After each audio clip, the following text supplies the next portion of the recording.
পাবনার ঈশ্বরদীতে পহেলা ফাল্গুন ও ভালোবাসা দিবস ঘিরে জমে উঠেছে ফুলের ব্যবসা।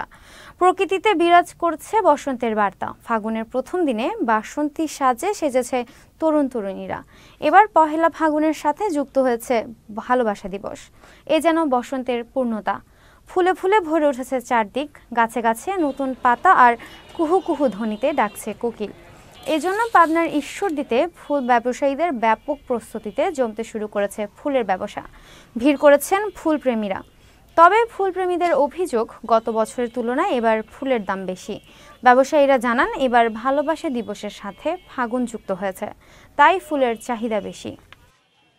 আগের বছরগুলোর থেকে এখন খুব সুন্দর আর জায়গাটাও অনেক সুন্দর লাগতেছে। ক্রেতাদের চাহিদা মতো আমরা বানিয়ে দিচ্ছি। ক্রেতারা ছবি দেখাচ্ছে, ছবি অনুযায়ী দিচ্ছি, আমরা দেখাচ্ছি, ওই অনুযায়ী দিচ্ছি। আজকে শবে বরাত, সেজন্য মানুষ এই ভালোবাসা দিবসের ফুলটা কম নিচ্ছে। এজন্য ফুলের দামটাও প্রতিবারের ন্যায় এবার অনেক কম। যে পারিবারিক ভালোবাসা আছে, সেই পারিবারিক ভালোবাসাটা সবার ভিতরে অটুট থাকার দরকার।